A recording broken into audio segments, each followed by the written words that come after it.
dan mengajari mereka doa Bapa kami. Ajari kami lebih dari itu Tuhan. Tuhan Yesus, bukakan ya Tuhan Yesus wawasan kami.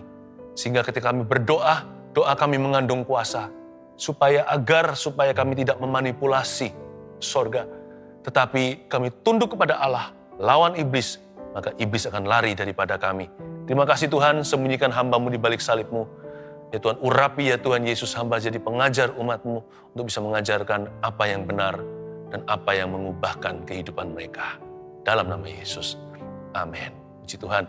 Saya bawa Anda ke dalam sekolah doa ya. Bukan sekolah beneran, sekolah Roh Kudus. Saya kasih judul doa yang efektif. Yes. Doa yang efektif. Buka bersama dengan saya di cerita Abraham di Kejadian pasal yang ke-18 ayat yang ke-22. Di sana ada cerita doa syafaat Abraham untuk Sodom. Kita akan diajari oleh Roh Kudus lewat saat teduh ini bagaimana berdoa yang efektif. Syafaat yang menggerakkan hati Tuhan. Doa yang memindahkan gunung dan mengubahkan. Ini bukan rumus. Ini bukan teori. Tapi ini impartasi. Ketika Anda menangkapnya, ini akan merombak kehidupan doa Anda. Mesbah doa Anda tidak akan pernah sama lagi. Karena banyak sekali di antara kita melakukan kesalahan-kesalahan yang nggak fatal, tapi kesalahan-kesalahan yang kita nggak sadari. Ternyata doa itu bukan tuh hal-hal seperti itu, atau doa nggak sedangkal itu. Mari kita pelajari sekarang dari cerita ini, luar biasa sekali ya, ambil catatan. Nanti kita akan dapatkan poin-poin dari Tuhan langsung yang akan mengajari kita bagaimana berdoa dengan kuasa. Doa yang efektif seperti ini, mulai ayat 22. Lalu berpalinglah orang-orang itu dari situ dan berjalan ke Sodom, tetapi Abraham masih tetap berdiri di hadapan Tuhan. Abraham datang mendekat dan berkata, apakah engkau akan melenyapkan orang benar bersama-sama dengan orang fasik? Bagaimana sekiranya ada 50 orang benar dalam kota itu? Apakah engkau akan melenyapkan tempat itu? Dan tidakkah engkau mengampuninya karena ke-50 orang benar yang ada di dalamnya itu? Jauhlah kiranya daripadamu untuk berbuat demikian, membunuh orang benar bersama-sama dengan orang fasik, sehingga orang benar itu seolah-olah sama dengan orang fasik. Jauhlah kiranya yang demikian daripadamu. Masakan hakim segenap bumi tidak menghukum dengan adil? Saya langsung ke tengah-tengah. Padahal ini ada cerita sebelumnya bagaimana Tuhan visitasi. Totalnya ada 3 pria. 2 diantaranya malaikat. Salah satunya adalah penampakan Tuhan Yesus di perjanjian lama. Sebagai malaikat juga seperti itu. Padahal adalah anak Allah. 3 pria totalnya. Yang 2 menuju ke Sodom. 1 tinggal di belakang. Masih ngobrol-ngobrol sama Abraham. 1 itulah anak Allah yang maha tinggi. Yesus Kristus namanya. Yang 2 langsung survei ke lapangan. Bukan karena Allah tidak maha tahu. Tapi Tuhan tidak pernah bertindak semena-mena. Semua selalu dikonfirmasi saksi. Sekalipun Tuhan maha tahu. Tuhan itu kalau bahasa Hokiannya ya Cengli. Tuhan itu sangat-sangat fair, sangat adil orangnya. Nggak mentang-mentang berkuasa. Makanya itu ada 3 pria. 2 pergi dulu, Yesus tinggal dengan Abraham. Nah ini yang kita baca tadi adalah catatan syafaat Abraham waktu itu kepada Tuhan. Ayat 22, lalu berpalinglah orang-orang itu. The 2 angels, 2 malaikat. Berpalinglah orang-orang itu dari situ dan berjalan ke Sodom. Tetapi Abraham masih tetap berdiri di hadapan Tuhan. Lihat itu.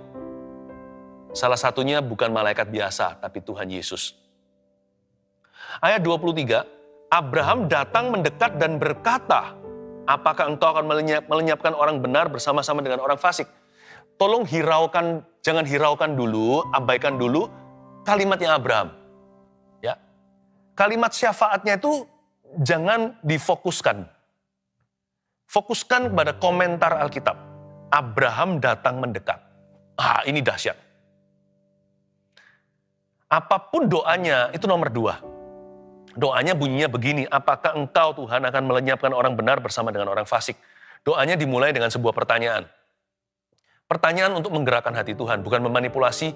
Dia mencoba ajak Tuhan dialog, karena Tuhan membuka diri untuk diskusi. Karena Tuhan berpikir begini, apakah aku akan sembunyikan rencanaku untuk hancurkan Sodom Gomora? Tidak, tidak akan kusembunyikan dari sahabatku Abraham. Tapi lupakan kalimatnya. Coba lihat komentar Alkitab, Abraham datang mendekat. Ini luar biasa loh. Doa yang efektif satu persatu ya, saya ajarkan ya, catat itu. Poin pertama, dipanjatkan dari kedekatan. Doa itu baru efektif, karena orang itu dekat dengan Tuhan. Doa yang efektif itu, yang penuh kuasa dipanjatkan dari kedekatan, karena itu sedia payung sebelum hujan. Banyak orang baru berdoa kalau ada kebutuhan, atau kalau terdesak, dia sudah terhimpit dengan situasi. Kepepet gitulah, bahasa sehari-hari, sudah terjepit. Jangan, bangun kehidupan doanya regularly. Bangun kedekatan dengan Tuhan. Gak ada yang namanya persahabatan itu semalam langsung dekat. Itu dipupuk tahunan. Anda punya sahabat karib gak? Punya BFF, best friend gak? Mungkin Anda punya best friend forever. Itu dari sejak sekolah, gak pernah putus hubungan hingga hari ini. Masing-masing udah punya keluarga. Wah, sudah jadi, sudah betul-betul menjadi teman yang paling akrab. Sudah lebih kental rasanya daripada hubungan darah. Bahkan dengan saudara kandung aja mungkin gak sedekat itu ya. Ada teman yang demikian. Mana ada yang semalam jadi begitu. Itu dipupuk terus-menerus. Karena segala hubungan bukan hanya dengan Tuhan. Itu bisa semakin dekat atau semakin kendor. Bisa maju, bisa mundur. Tergantung apakah kita memupuk hubungan itu dan beri waktu. Karena itu doa itu bukan permohonan lebih dulu. Doa itu mendekatkan diri pada Tuhan. Dan di sini Abraham datang mendekat dan berkata. Karena Abraham yang berkata, makanya mempan. Saya nggak ajarkan untuk kita pilih-pilih orang ya. Saya mau didoakan sama pendeta itu, nggak mau sama pendeta yang satunya. Bukan begitu ya. Ini salah tafsir kalau yang demikian itu aplikasinya terlalu jauh. Tapi maksud saya adalah doa orang benar bila dengan yakin didoakan sangat besar kuasanya itu rahasianya di mana? Doanya, bukan. Dengan yakin didoakan. Mau ngotot-ngotot seperti Nabi Baal juga Tuhan nggak dengar. Kuncinya di orang benar, doa orang benar. Bila dengan yakin didoakan, sangat besar kuasanya itu efeknya. Itu efektif doanya. Tapi kuncinya terletak pada kata orang benar. Jadi orang benar dulu. Sebelum Anda doa memohonkan sesuatu, doa pertobatan dulu. Terima Tuhan bagi yang belum. Jangan titip doa, tolong ya, tolong Pak Pendeta atau tolong pada siapa. Tolong titip doa sama Tuhan. Tuhan gak terima titipan. Tuhan gak pakai sistem delivery. Kalau Anda mau mendapat pertolongan Tuhan, harus doa sendiri juga. Kita harus saling mendoakan, iya. Saling mendukung, iya. Tapi kuncinya terletak pada doa pribadi. Apakah doamu efektif? Mungkin hubungannya lagi rusak sama Tuhan. Jadi sebelum minta-minta, seringkali kita harus datang dulu kepada Tuhan dan kembali dengan hati. Doa itu efektif karena dipanjatkan dari kedekatan. Abraham datang mendekat dan berkata, barulah dia mengatakan. Tahukah Anda? Kedekatan dengan Tuhan itu adalah a position of power. Itu posisi kuasa. Makanya itu jangan hanya skip. Jangan skip praise and worship. Langsung aja nanti pada waktu doa, saat teduh contohnya. Langsung ke hikmat marifat. Waktu Pastor Philip bernubuat. Jangan. Ikuti dari awal pujian penyembahan. Bahkan sudah ada pemanasannya, dengar kesaksian. Supaya kita dipanasi karena oleh darah anak domba dan oleh kesaksian iblis dikalahkan.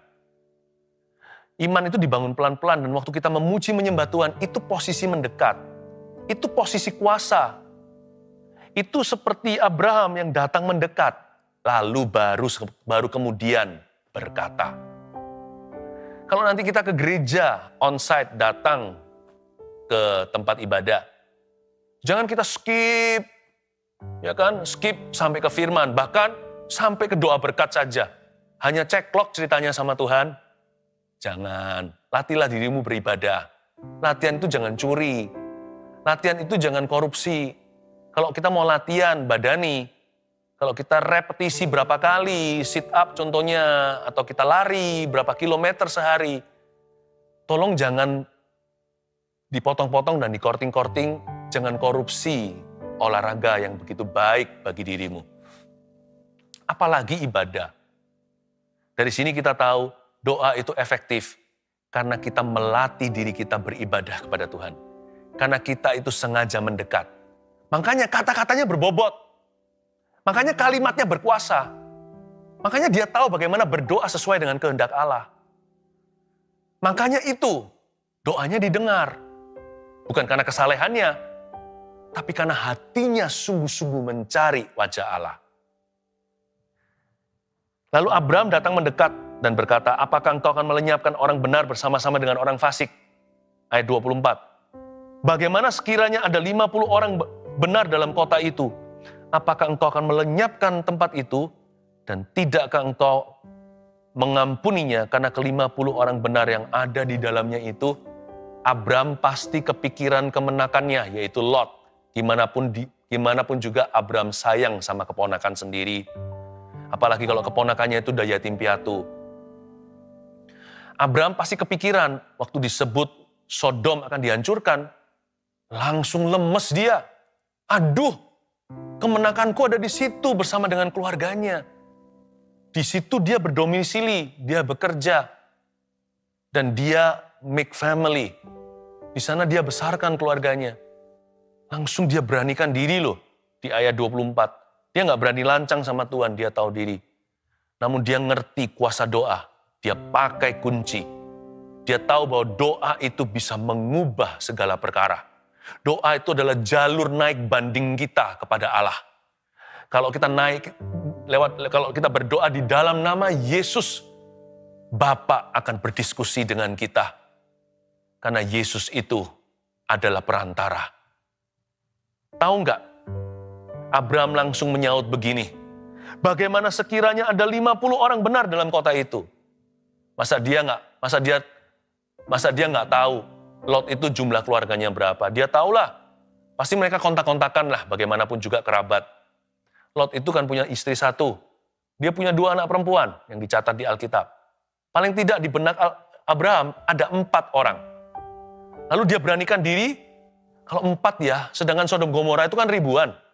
4, gimana ya? Ini 4 yang aku peduli, ini ribuan juga yang kasihan kalau mereka hancur sekalian. Dia pilih angka 50 untuk memulai negosiasi. Luar biasa ya. Doa yang efektif itu bukan hanya dipanjatkan dari kedekatan. Doa yang efektif juga harus diutarakan secara spesifik. You begin with a number. Nggak selalu angka sih. Anda harus jelas cetuskan apa ekspektasimu? Apa yang Anda harapkan? Doa nggak boleh general, nggak boleh umum atau asal-asalan. Kebanyakan orang, apa yang mereka sebut doa itu sebenarnya hanyalah birthday wishes. Ya, I wish you all the best. Wish you all the best. WUATB biasanya disingkat kalau kita kirimkan pesan-pesan lewat chattingan. Ya, wish you all the best. Banyak orang itu bukan doa, itu wishes doang. Kalau kita hanyalah asal-asalan, ya nggak asal-asalan sih, tapi hanya umum sekali. Abraham mulai dengan spesifik. Dia tahu ribuan sedang dipertaruhkan, ada 4 yang dia pedulikan, dia mulai dengan 50. Tuhan, bagaimana sekiranya ada 50 orang di Sodom dan Gomora? Tidakkah engkau akan mengampuni kota itu? Pertama dipanjatkan dari kedekatan. Makanya doanya efektif. Karena Abraham berdoa dengan pengenalan. Lalu kemudian diutarakan secara spesifik. Coba kalau Anda berdoa, ujilah. Lewat doa itu Anda mau apa? Anda mau Tuhan lakukan apa? Apa harapan Anda? Bisa jadi harapan kita salah, makanya ada poin berikutnya. Ya, karena doa itu yang mendoakannya akan dievaluasi Tuhan dulu. Seperti proposal itu diaudit terlebih dahulu. Ya, dipelajari ceritanya begitu, sekalipun Tuhan Maha tahu. Karena doa itu adalah komunikasi hati ke hati dengan yang Maha Kuasa dengan Tuhan Yesus Kristus. Ayat 25. Jauhlah kiranya daripadamu, ini kalimat Abraham berikutnya, untuk berbuat demikian, membunuh orang benar bersama-sama dengan orang fasik, sehingga orang benar itu seolah-olah sama dengan orang fasik. Abraham dengan pedenya, dengan yakinnya berkata, Tuhanku nggak kayak gitu. Jauhlah kiranya daripadamu dengan M huruf besar itu Tuhan, untuk berbuat yang demikian. Masa Tuhan akan membunuh orang benar bersama dengan orang fasik? Jauhlah kiranya yang demikian daripadamu. Masa akan hakim segenap bumi tidak menghukum dengan adil? Lihat ya, smooth sekali. Mulus sekali cara Abraham membawa diri. Abraham bukan pura-pura. Dia itu tulus hati. Tapi dia punya doa kenapa sangat-sangat kuat. Kenapa syafaatnya menggetarkan hati Tuhan. Mengapa doanya efektif? Bukan hanya karena doanya diutarakan secara spesifik. Poin berikutnya dari ayat yang kita baca, doanya juga didasari pengenalan akan Tuhan. Dia itu berdoa dengan dasar fondasi yang jelas. Pengetahuannya betul tentang Tuhannya. Masakan hakim yang adil, segenap bumi ini, Engkaulah hakim satu-satunya di alam semesta. Engkau tidak akan mengadili dengan seadil-adilnya. Setahu aku, begitulah kira-kira, Abraham referensi kepada nature of God atau hakikat Allah atau sifat Allah yang sudah diketahuinya. Yang sudah bukan rahasia lagi seperti kita kenal Allah dari firman-Nya. Udah bukan rahasia. Abraham itu mencetuskan kehendak Tuhan yang sudah dia sangat pasti tidak ragu lagi. Dia tahu bahwa Tuhan itu selalu menghendaki pertobatan, bukan kehancuran. Yang itu dia nggak perlu mikir dua kali. Makanya itu dia berani syafaat begini. Dia berani buka angka 50 karena Tuhan yang dia kenal, Tuhan yang dia kenal itu suka mengampuni. Dan Tuhan itu nggak pernah hobi menghancurkan kota. Malah justru Tuhan kirim Yunus itu untuk menginsafkan bangsa. Abraham itu ngerti sifat Tuhannya. Dia berdoa dengan pengetahuan, nggak seperti kita seringkali doa hanya dengan semangat doang. Zeal without knowledge, without the right knowledge, or without a good knowledge. Semangat tanpa pengetahuan yang betul, semangat tanpa pengetahuan yang benar adalah bahaya.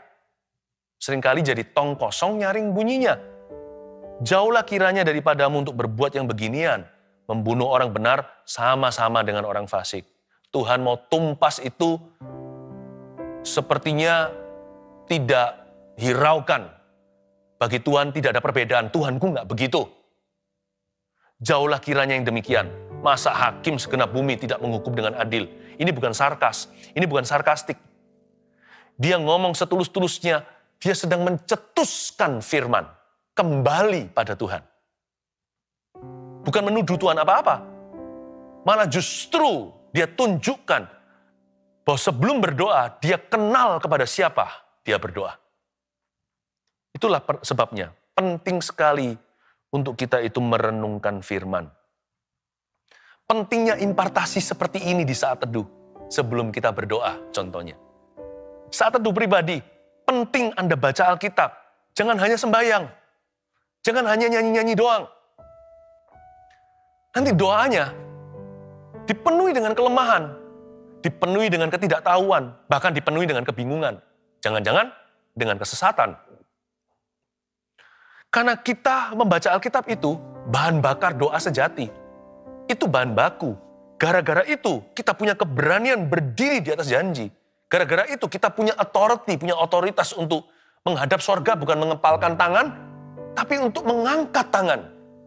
Untuk membuka tangan dan berkata, aku siap untuk mengalami firman-Mu.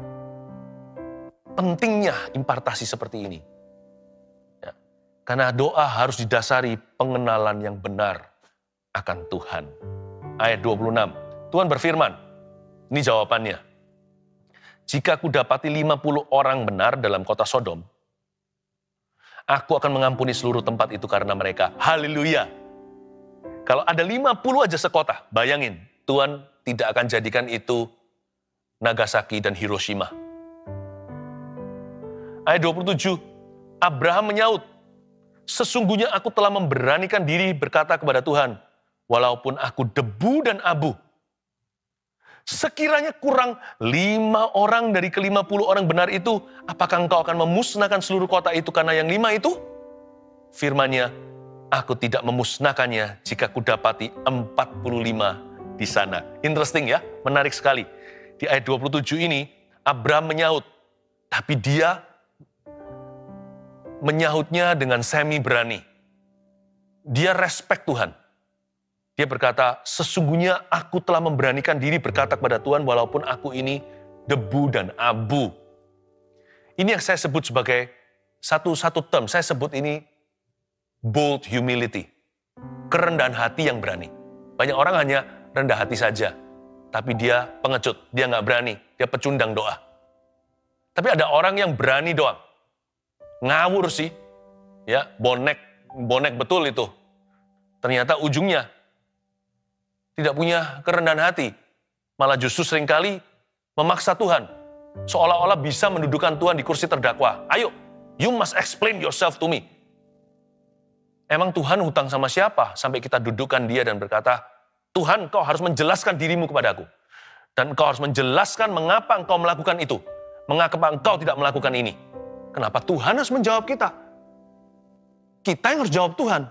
Bukan pencipta yang harus menjawab kepada ciptaannya. Ciptaannya yang harus menjawab kepada sang pencipta. God is not accountable to you. You are accountable to Him. Jadi kita yang harus memberi pertanggungjawaban. Siapakah kita? Suruh Tuhan mempertanggungjawabkan dirinya kepada kita. Bukankah Tuhan itu sudah membuktikan? Kita yang belum buktikan apa-apa. Bold humility adalah sebuah keberanian untuk naik banding lewat doa dan berkata, Tuhan, aku beranikan diri, maaf ya, I'm sorry, sekalipun aku debu dan abu. Dia humble, dia tahu diri, dia tahu dialah terdakwa. Kalau mau jadi penuntut, Tuhanlah yang jadi penuntut seharusnya. Dia ngerti dia debu dan abu. Dia humble dulu. Tapi dia nggak berhenti di humility, dia nggak berhenti di kerendahan hati. Dia maju selangkah lagi. Mil kedua adalah dia berani. Dan dia berkata, Tuhan, walaupun aku debu dan abu, kalau sampai minus 5 dari 50, masa gara-gara 5 Tuhan, tipis sekali, engkau akan hancurkan seluruh kota. Ini orang kalau nggak ngerti hati Allahnya nggak berani begini. Dia tahu bahwa Tuhan tidak pernah bersuka cita atas penghukuman.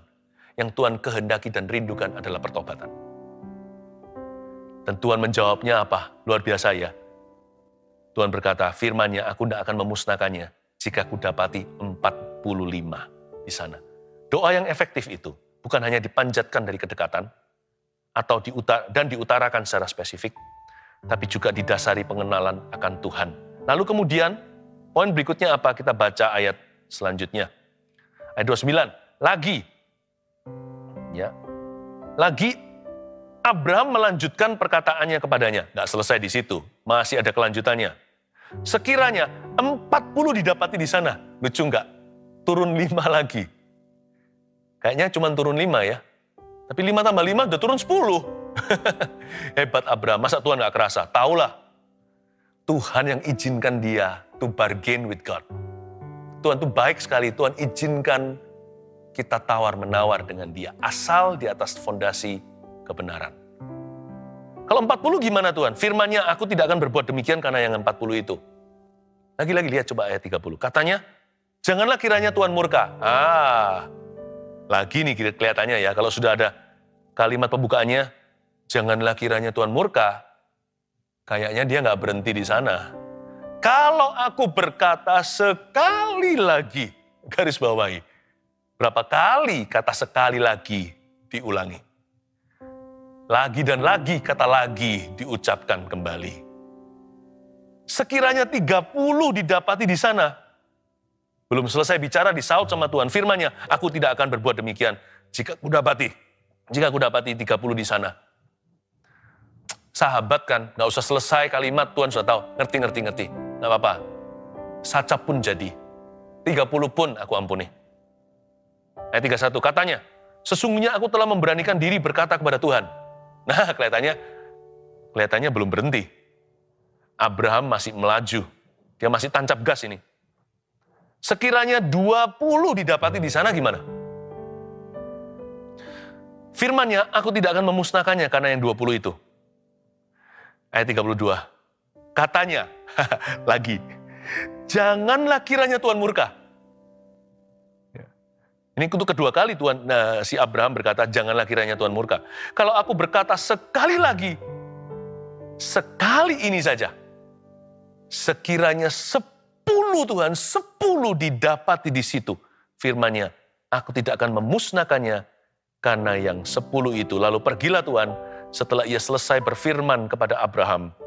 Dan kembalilah Abraham ke tempat tinggalnya. Ayat 32, katanya, janganlah kiranya Tuhan murka kalau aku, garis bawahi itu, berkata lagi sekali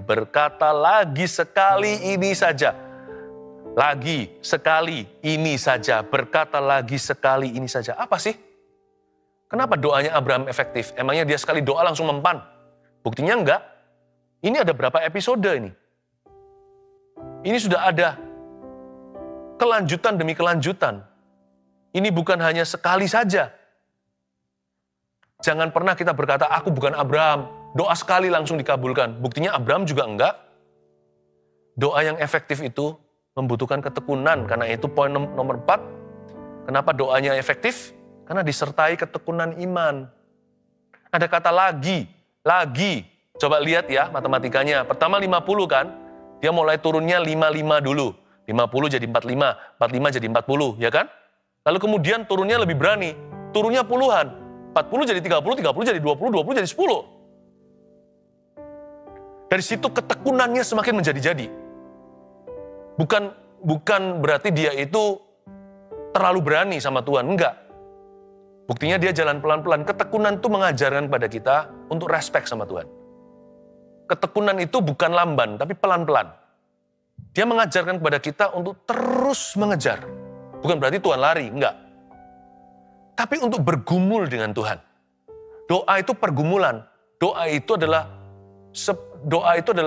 gelut dengan Tuhan. Seperti Yakub waktu itu berada di seberang sebelum ketemu sama Esau. Dia gelut dengan seorang pribadi. Itu juga penampakan Yesus di Perjanjian Lama. Lalu dipukul pangkal pahanya. Lalu Tuhan berkata, karena kamu gelut dengan aku, gelut dengan Allah, kamu menang. You wrestle with me. Tuhan ngalah, mana pernah sih kita bisa menang? Mana bisa sih manusia itu menang atas Tuhan? Kalau Tuhan mengizinkan kita menang dalam doa kita, alias dikabulkan, itu karena Tuhan ngalah. Disitulah ketekunan. Ketekunan adalah pergulatan dengan Tuhan. Lagi dan lagi, 50, 45, 40, 30, lalu 20 dan 10. Luar biasa Tuhan itu. Doa yang efektif disertai ketekunan iman. Jangan gampang menyerah. Jangan lemparkan handuk putih. Jangan lemparkan bendera putih dan berkata, I surrender, I give up. Jangan. Warna satu-satunya yang harus menjadi warnamu dalam doa adalah warna merah. Dibasuh oleh darah. Darah Yesus sudah membeli. Kalau memang harus lemparkan handuk berwarna, jangan warna putih, lemparkan warna merah. Ceritanya begitu. Kita harus berani masuk ke tatah kasih karunia untuk mendapatkan pertolongan tepat waktunya, kata Ibrani. Tekun imannya. Lalu yang terakhir, poin yang terakhir. Kita baca lagi ayat 32. Katanya, janganlah kiranya Tuhan murka kalau aku berkata sekali lagi. Sekali ini saja. Sekiranya 10 didapati di sana. Firman-Nya, aku tidak akan memusnahkannya karena yang 10 itu. Mari kita bicara tentang 10. Angka terkecil dalam bargain atau negosiasi. Abraham dan Tuhan Yesus sepakat di angka 10. Sekiranya 10 didapati di situ, lalu Tuhan menjawabnya, aku tidak akan memusnahkan. Berarti dari sini kita tahu, like father, like son, Abraham seperti Allah yang dia sembah. Didorong belas kasihan. Mengapa doa itu efektif? Ya itu tadi poin kelima. Karena doa yang efektif itu selalu didorong belas kasihan. Bukan ambisi, bukan nafsu. Karena Yakobus berkata, doamu nggak dijawab karena akan dihabiskan untuk memuaskan hawa nafsu.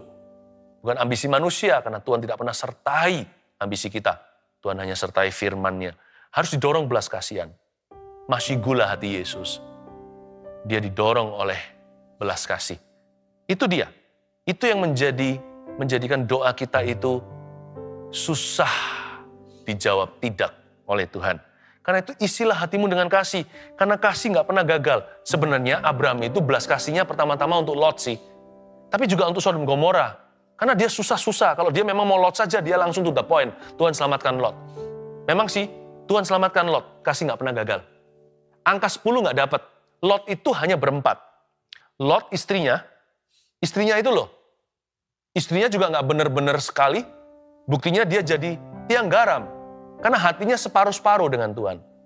Ditolong, tidak berterima kasih. Malah dia merasa sayang dengan semua kemewahan hiruk pikuk Sodom Gomora. Dia menoleh jadi tiang garam. Tapi tetap bagaimanapun juga keluarga Lot itu masih lebih benar dibandingkan orang-orang Sodom Gomora.